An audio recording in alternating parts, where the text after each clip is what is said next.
ওই যে বুড়িমা আমার নবীর রাস্তায় কাটা বিছায় রাখত। মায়ার নবী ফজরের সময় মসজিদে যাওয়ার সময় কাটাগুলি হাত দিয়ে সরায় সরায় নবী মসজিদে যাইতেন।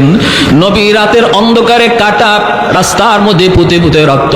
একদিন সর্বপ্রথম যেদিন নবী বুঝতে পারেন নাই, ওই দিন নবীর পায়ের তালা থেকে 40টা বিষাক্ত কাটা নবী বের করছেন। এরপরে রাতে নবী সতর্ক হইয়া মসজিদে যান। সতর্ক হইয়া কাটাগুলি সরায় সরাইয়া আমার নবী রহমতের নবী সরওয়ারে দু জাহান তিনি মসজিদে যান কাটাগুলি সরায় সরায়া।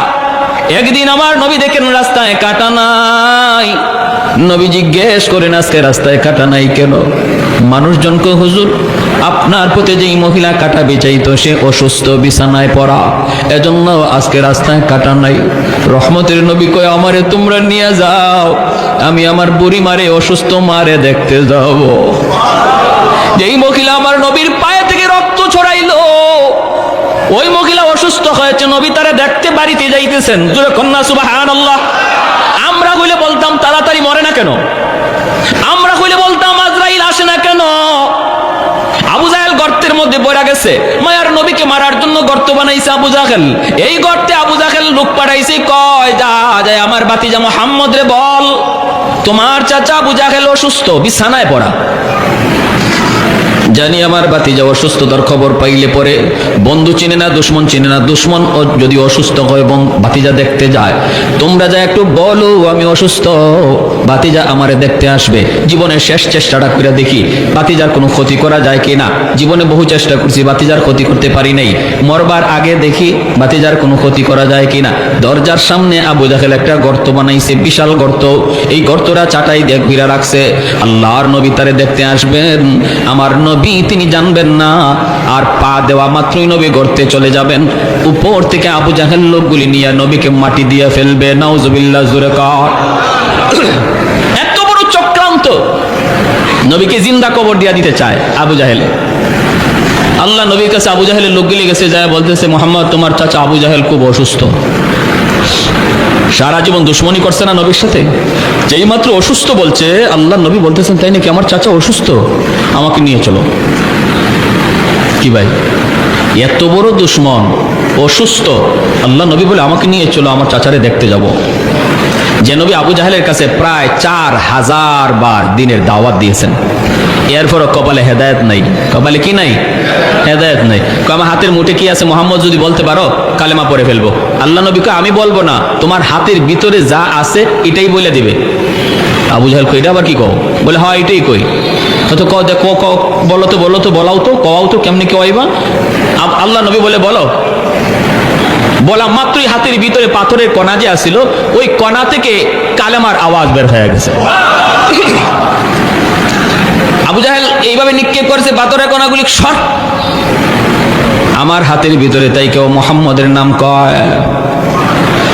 পাথরে আবু জাহেল চিনল না, পাথরের কণাগুলি চিনল, ঠিক কিনা জোরে বলেন?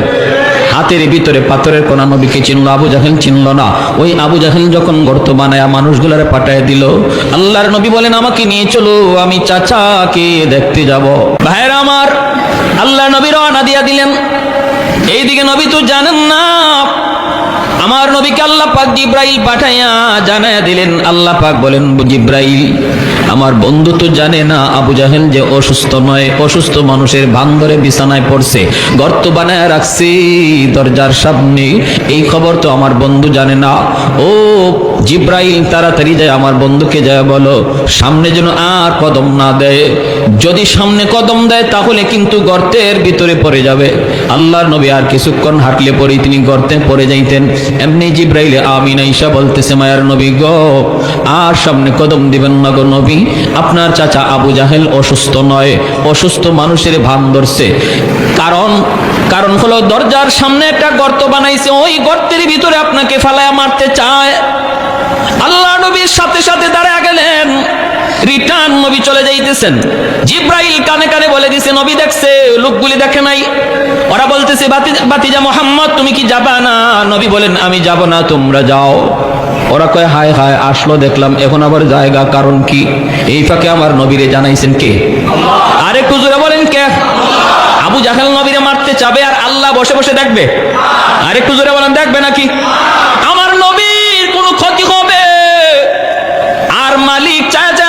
এটা হতে পারে না, কারণ একজন আরেকজনের বন্ধু, ঠিক কিনা জোরে বলেন?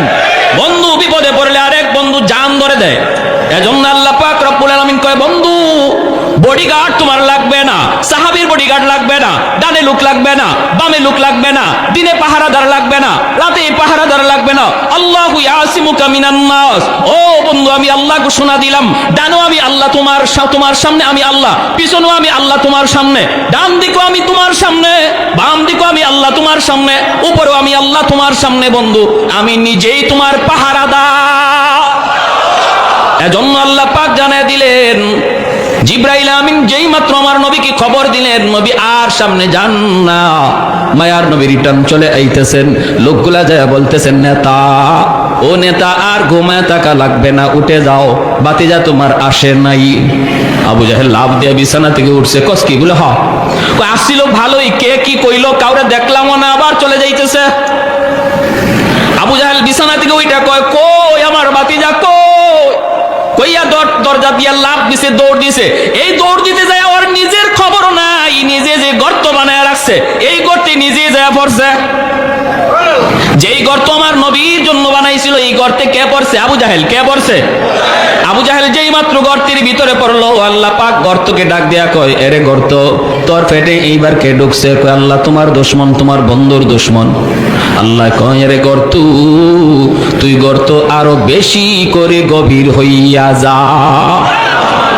এরে যদ্দূর নিচে নিতে পারস ল। এখন আবু জাহেল খালি নিচে যায়।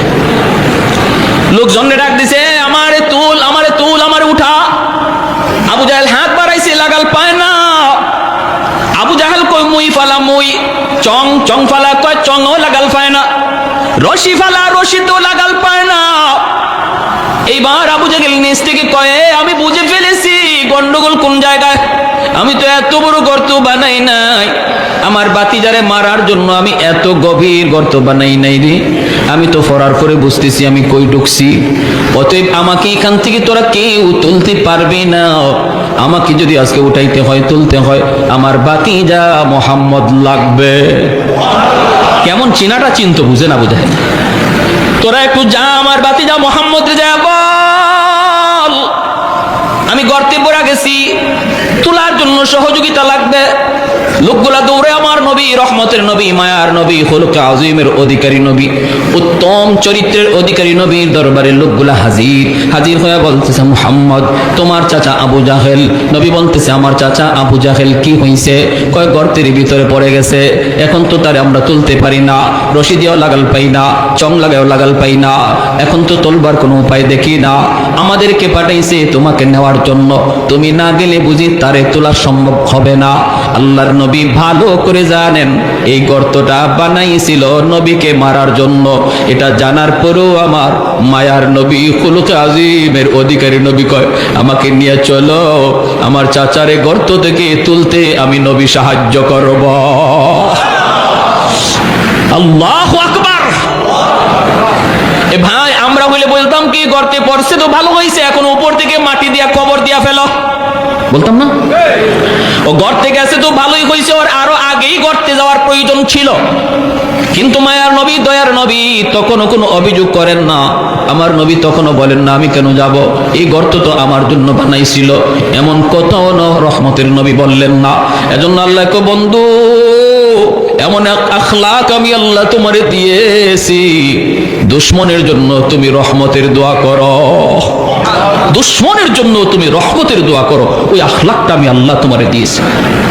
আল্লাহ নবী গর্তের কিনারায় আসলেন, আয়েশা নবী ডাক দিলেন, চাচা কেমন আছেন?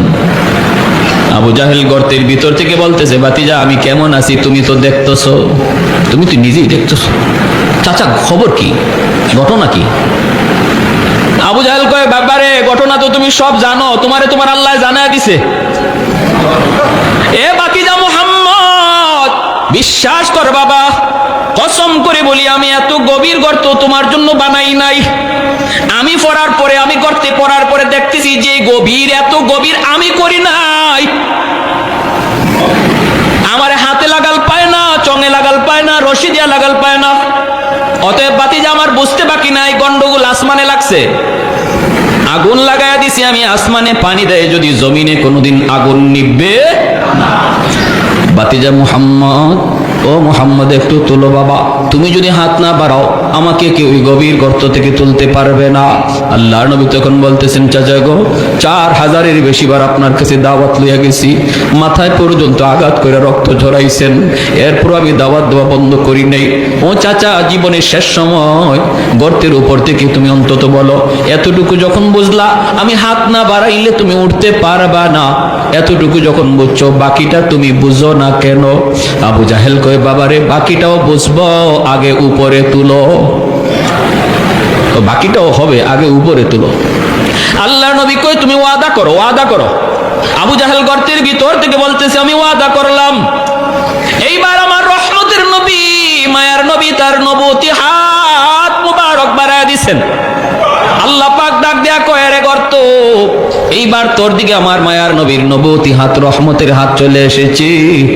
আমার নবীর বরকতি হাত যেখানে লাগে সেখানেই বরকতের ছোঁয়া লেগে যায়। তোর দিকে আমার বন্ধুর বরকতি হাত বাড়ায় দিছে রে গর্ত। আর আবু জাহেল রে নিচে লাগবি না, উপরে উঠে আমার বন্ধুর হাতের সাথে হাত মিলায়া দে। লিফটের মতো আবু জাহেলকে গর্তের ভিতর থেকে উপরে উঠাইতে লাগলো। আমার নবী, রহমতের নবী, মায়ের নবীর হাত মোবারক আবু জাহেল ধরলো, নবীজি টান দিয়া উপরে উঠে ফেললেন। আল্লাহু আকবার। এইবার নবী বলতেছেন, চাচা গো, এবার বলুন, কালেমা পড়ুন, কালেমা পড়ুন। আবু জাহেল তখন বলতেছে, বাতিজারি, তুমি যে এত বড় জাদুকর আমি আগে জানি না। নাউজুবিল্লাহ। আরো আস্তে, আর একটু জোরে, আর একটু জোরে, নাউজুবিল্লাহ। তুমি যে এত বড় জাদুকর এটা আমি আগে জানি না। আল্লাহ নবী বলতেছেন, চাচা বুঝি কপালে তোমার হেদায়েত নাই। ইন্নাকা লা তাহদি মান আহবাবতা ওয়ালাকিন্নাল্লাহা ইয়াহদি মান ইয়াশা। আল্লাহ বলে, বন্ধু তুমি যারে চাও তারে তুমি হেদায়েত দিতে পারবা না, হেদায়েত দেওয়ার মালিক হলাম আমি আল্লাহ। হেদায়েত দেওয়ার মালিক কে? আর একটু জোরে বলেন কে? এজন্যই মায়ার নবীর সবচেয়ে মায়ার চাচার নাম হলো আবু তালিব। আবু জাহেল কিন্তু নবীর এত মায়ার চাচা না, আবু জাহেল নবীর আপন চাচাও না। আমার নবীর আপন চাচা হলো আবু লাহাব, নবীর আপন চাচা হলো আবু তালিব, নবীর আপন চাচা হলেন হযরত আব্বাস রাদিয়াল্লাহু আনহু। আবু তালিব নবীর উপরে ঈমান আনে নাই, কিন্তু আমার নবীকে এত মায়া করছেন, যত জীবন আবু তালিব জীবিত ছিলেন আমার নবীর গায়ে টুকা দেওয়ার মতো সাহস বেঈমান করে না, এত আদর করছে। শিয়াবে আবি তালিব 2 বছরের জন্য আমার নবী, নবীর পরিবারকে কারাগারে বন্দী করে রাখলো ওরা, মক্কার কাফিররা। 2 থেকে 2.5 বছর নবী বন্দী ছিলেন, একা না, গোটা পরিবারটা। এবং নবীর সাথে নবী পরিবারের লোক যারা মুসলমান হয় নাই এরাও বন্দী ছিল, এর মধ্যে আবু তালিবও বন্দী।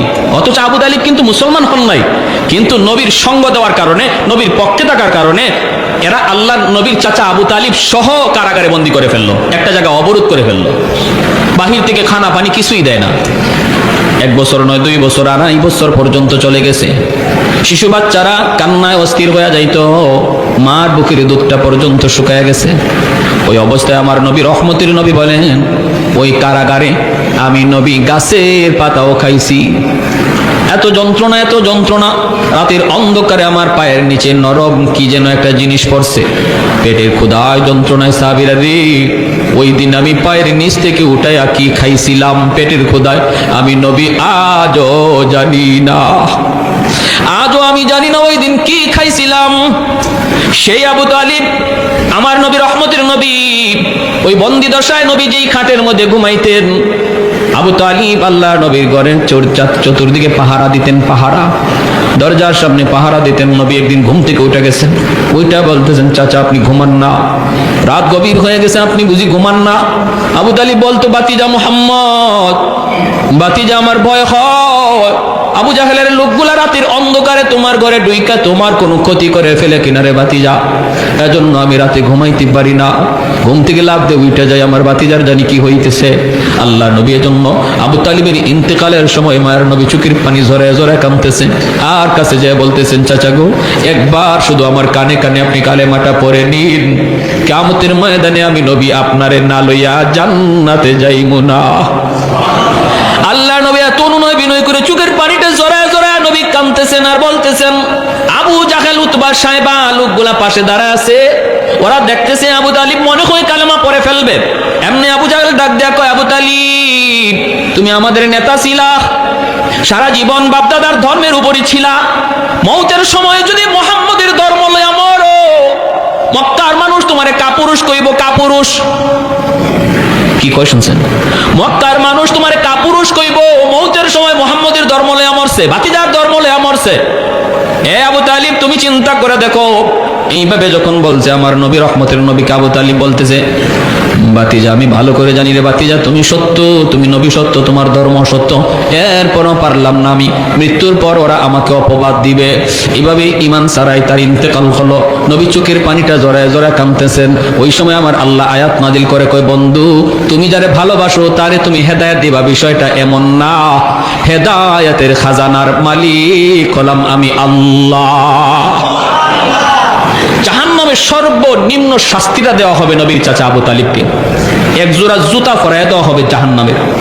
আল্লাহ নবী বলেন এই জাহান্নামের এক জোড়া জুতা পরানো হবে। কেন? পায়ের তালার মধ্যে এই জুতাটা। এরও একটা হিকমত লেখছেন মুহাদ্দিসিনে কেরাম হাদিসে। আবু তালিবের শরীরের এমন কোনো জায়গা বাকি ছিল না যেখানে আমার নবীর পবিত্র দেহের ছোঁয়া লাগে নাই। আদর করতে গিয়ে, ছোট্টবেলা থেকে আমার নবীর আদর করতে গিয়া নবীর দেহটা তার দেহে লাগে নাই, এমন কোনো জায়গা বাকি ছিল না, শুধুমাত্র পায়ের তালা ছাড়া।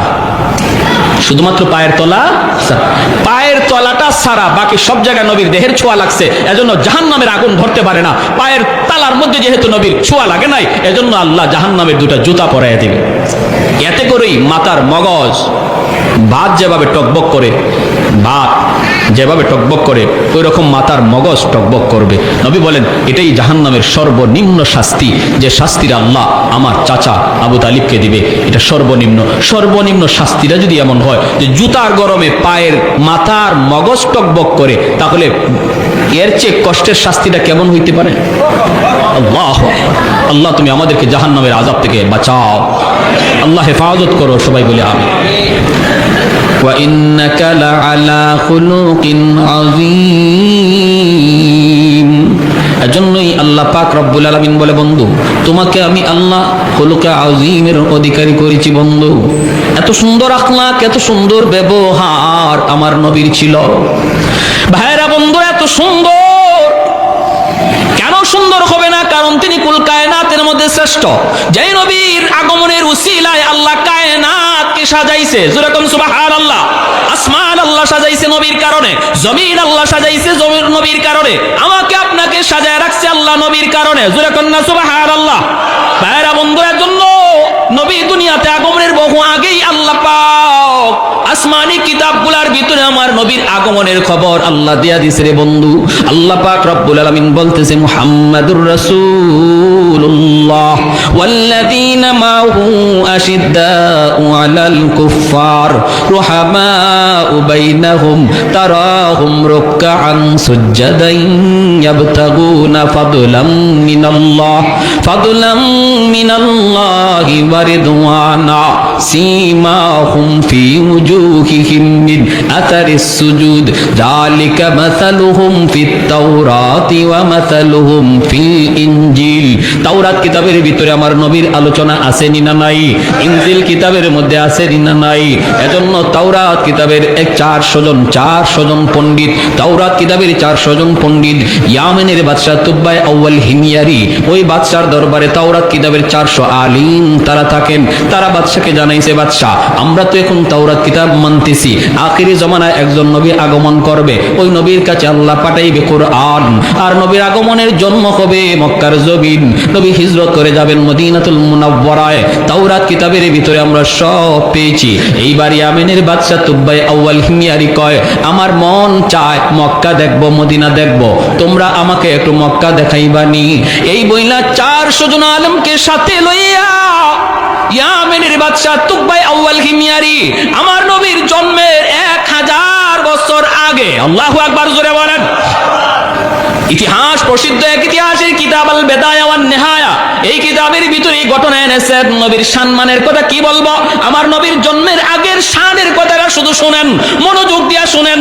মানুষের শান শুরু হয় জন্মের পর, মানুষের জীবনী আলোচনা হয় জন্মের পর, আর আমার আপনার নবীর জীবনী শুরু হয়ে গেছে জন্মের বহু বহু আগে। আল্লাহু আকবার। ইয়ামেনের বাদশা কয় আমি মক্কায় যাব, 400 জন আলেম সঙ্গে লইয়া, বিশাল সৈন্যবহর সাথে লইয়া তারা মক্কার ভিতরে ঢুকতে যাবে। মক্কার ভিতরে মাত্র ঢুকতে যাবে রে ভাই, ইয়ামেনের বাদশা দেখে মক্কার কোনো মানুষ তারে স্বাগতম জানাইতে বের হয় না। বাদশার মাইন্ডে বড় লাগলো, বাদশা বড় মাইন্ডে লাগলো। বাদশা আলেমদেরকে বলতেছে ঘটনা কি, এতভাবে জানাইলাম, এত নিউজ দিলাম আমি মক্কা আসতেছি, তখনকার সময়ের সবচেয়ে ক্ষমতাধর বাদশা, এত বড় বিশাল বহর, মক্কার মানুষ বুঝি নাই, কেউ আমাকে সম্মান জানাইতে বের হয় না। 400 জন আলেম তখন বলতেছে বাদশা জাহাপনা, মক্কার মানুষের কাছে একটা ঘর আছে, যেই ঘরের নাম হলো বাইতুল্লাহ, খানায়ে কাবা। ওই ঘরটা হলো পৃথিবীর সবচেয়ে সম্মানী ঘর, এই ঘরের সম্মান তাদের কাছে সবচেয়ে বড়। এজন্য এই ঘরকে পিছনে রেখে এরা কারো সম্মানে মক্কা থেকে বের হয় না, কারণ ঘরের চেয়ে সম্মানী এখনো কেউ দুনিয়াতে আল্লাহ পাঠায় নাই। অতএব আল্লাহর ঘরকে রেখে কারো সম্মানে ওরা মক্কা থেকে বের হয় না। তুব্বাই আউয়াল হিমিয়ারি কয় আমার মাইন্ডে লাগলো, তাহলে আমি এই ঘর রাখবো না, যেই ঘর আমার সম্মানে বাধা হয়ে দাঁড়ালো। এসে গেল মক্কায় বাইতুল্লাহর ঘরে, আল্লাহর ঘর খানায় কাবার সামনে। 400 জন আলেম বাধা দেয়, ও বাদশা জাহাপনা, সব জায়গায় আঙ্গুল দিও না, সব জায়গায় তুমি বিয়াদবি কইরো না। সব বিয়াদবি আল্লাহ সইতে পারে, আল্লাহর ঘরের সাথে বিয়াদবি আল্লাহ সইতে পারে না। সব বিয়াদবি আল্লাহ সইতে পারে, কিন্তু আল্লাহ তার বন্ধুর সাথে বিয়াদবি সইতে পারে না। আওয়াজ দিয়া বলেন ঠিক কিনা? এজন্য নবীর সাথে যারা এই বিয়াদবি করেছে, নবীর যুগে প্রত্যেকটা বিয়াদবরে আল্লাহ ধরছে। আল্লাহ তো আমি আল্লাহ আমার কথা সইতে পারবো, আমার বন্ধুরে গালি দিলে আমি সইতে পারি না। আর নবী কয় আমি নবী আমার গালি সইতে পারি, আমার আল্লাহরে গালি দিলে আমি নবী সইতে পারি না। বন্ধু বন্ধুর জন্য কতটা পাগল, বাইতুল্লাহ হাত দিয়া দিবে ভাঙার জন্য 400 জন আলেম বাধা দেয়। এরপর তুব্বাই আউয়াল হিমিয়ারি বাধা মানতে রাজি না, হাতটা দিয়ে দেয়। আলেম ওলামারা বাধা দেয়, বাধা মানে না। যেই মাত্র হাতটা আল্লাহর ঘরে মাত্র লাগাইলো ভাঙ্গার নিয়তে, সাথে সাথে নাক মুখ দিয়া রক্ত বের হওয়া শুরু হলো, ফিনকে দিয়া রক্ত বের হওয়া শুরু হলো। বাদশার সাথে সাথে যেই জায়গায় দাঁড়ানো ছিল জায়গার মধ্যেই দাঁতি লেগে গেল, মরে যাবে রক্ত বন্ধ হয় না।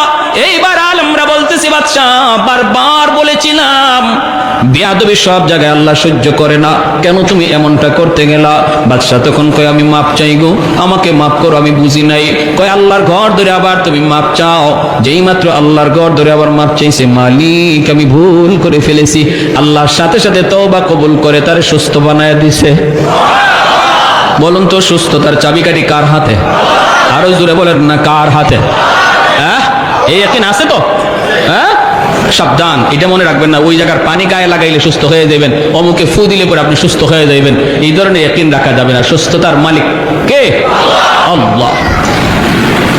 এখন বাদশাহ কয় যেই ঘরে এত দামি ঘর, এই ঘরে আমি একটা খেদমত করব।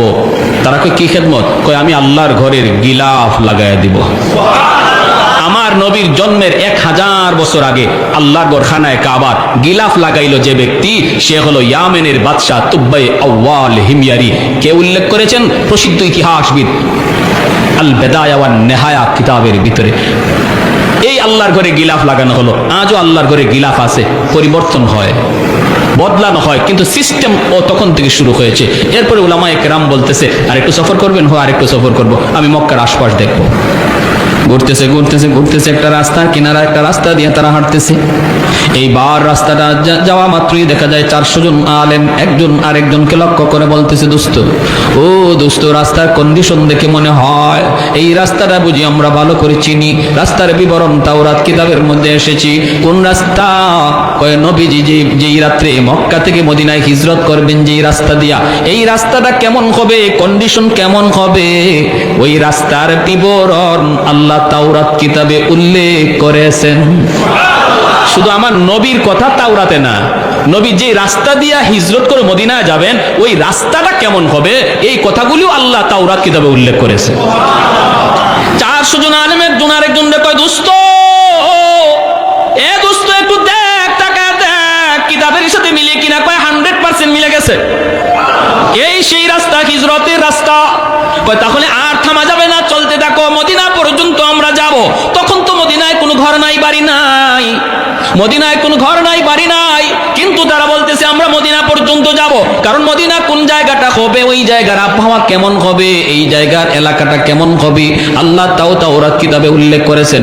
অতএব আমরা মাটি দেখলে বুঝে ফেলবো এটাই হবে সোনার মদিনা। যাইতেছেন সোনার মদিনায় যাইয়াই 400 জন তাওরাতের আলেম ডানে বামে তাকায়, পাহাড় পর্বত দেখে জমিনের পরীক্ষা করে সবাই শুকরিয়া তান আল্লাহর কদমে সেজদায় পড়ে গেছে। বাদশা বলতেছে উলামায়ে কেরাম আমাকে একটু খুলে বলো না কি হয়েছে। কয় শুকরান আলহামদুলিল্লাহ, আমরা মদিনাতুল মুনাওয়ারার সংবাদ পেয়ে গেছি, সন্ধান পেয়ে গেছি। কয় কোন জায়গা? কয় যেখানে আপনি আমি দাঁড়ায় আছি গো বাদশা, এই জায়গায় হবে সোনার মদিনা, যেখানে আখিরি নবী চিরনিদ্রায় শুয়ে থাকবেন। মক্কার আপন মানুষগুলি নবীকে মক্কায় থাকতে দিবে না, রক্তের মানুষগুলো আমার নবীকে পিটায় রক্তাক্ত করবে। সেই নবী চোখের পানি মুইসা মদিনার দিকে হিজরত করবে, আর এই হবে সেই সোনার মদিনা। এখানেই বসতি গড়ে উঠবে, এখানেই নবী শুয়ে থাকবে। এই কথা বলা মাত্র উলামায়ে কেরাম কান্দে আর কয় বাদশা যাবো না, আপনি আপনার ইয়ামিন চলে যান, আপনার সৈন্য সামন্ত লয়ে আপনি ইয়ামিন চলে যান। কিন্তু আমরা সিদ্ধান্ত নিয়েছি মদিনার সংবাদ যেহেতু পেয়ে গেছি, সন্ধান যেহেতু পেয়ে গেছি, আমরা বাকি জীবন এই জায়গায় কাটায় দিব। এখানেই যেন আমাদের মরণ হয়, এখানেই যেন আমাদের কবর হয়, আমাদের কবরের পাশ দিয়ে যেন রহমতের নবী হাঁটা চলা করে, আমার নবী রহমতের নবীর পায়ের দুলায় যেন আমরা কবরে শান্তি পাই। যেরকম সুবহানাল্লাহ। এ ভাই একটু মনোযোগ দিয়ে শুনো রে নবীর আশিক, একটু তোমার আমার নবীর শান মানের কথাগুলি একটু শোনো। আমি তো শুধু শানের কথাগুলা বলতেছি, আমার নবী এখনো আসেনি নাই দুনিয়ায়। দুনিয়া আসার আগে নবীর শান কি ছিল ওই কথাগুলি শুধু একটু বলতেছি, মনোযোগ দিয়ে শোনো। আজকে কার প্রেমে পাগল হয়েছো তুমি? কোন খেলোয়াড়ের প্রেমে পাগল হয়েছো? কোন মানুষের প্রেমে পাগল হয়েছো? পাগল যদি হওয়ার কথা, মহব্বত যদি তোমার করার কথা, ইশক ভালোবাসা যদি তোমার অন্তরে নেওয়ার কথা, তিনি হবেন তোমার নবী, তোমার কান্ডারি নবী, নবী মুহাম্মদুর রাসূলুল্লাহ সাল্লাল্লাহু আলাইহি ওয়াসাল্লাম। উলামায়ে কেরাম কয় বাদশা আপনি চলে যান, আমরা ইয়ামেন ফিরে যাব না, আমরা মদিনাতে আমাদের কবর বানাতে চাই, মদিনা যেন আমাদের কবর হয়। বাদশা বলতেছে আমারও তো মন চায় আমার কবরটাও মদিনায় হোক, কিন্তু আমি তো ইয়ামেনের বাদশা, আমি যদি বাদশাহী যদি আমাকে ছাড়তেও হয়, কাউকে বুঝাইতে হবে, কি করব? আমি চলে যাই, তোমরা এখানে থাকো, আমি তোমাদের জন্য 400টা ঘর বানিয়ে দিয়ে যাই। বাদশা 400 জন আলেমের জন্য 400টা ঘর বানিয়ে দিল। একটা ঘর বাদশা আলাদা করে বানাইতেছে মনের মাধুরী দিয়া, এত সুন্দর করে বাদশা একটা ঘর বানাইতেছে। 400 জন আলেম ডাক দিয়া কই বাদশা যাবো না, এই ঘরটা তুমি কার জন্য বানাও? এই ঘর তুমি কার জন্য বানাও? বাদশা চোখের পানি মুছে আর কয় আমার রহমতের নবী যখন মক্কা থেকে মদিনায় হিজরত করবে, মদিনায় তোর কোনো বাবা থাকবে না, তার কোনো ভাই বোন আপন বলতে কেউ থাকবে না, মদিনায় তার কোনো ঘর থাকবে না, বাড়ি থাকবে না। মায়ার নবীর জন্য আমি তার জন্মের 1000 বছর আগে মদিনায় ঘর বানায়া দিয়া গেলাম, যেন হিজরত করে আমার নবী মদিনা আসার পর কারো বাড়িতে যাইতে না হয়, কারো ঘরে ঢুকতে না হয়, নবী যেন নিজের ঘরে ঢুকতে পারে।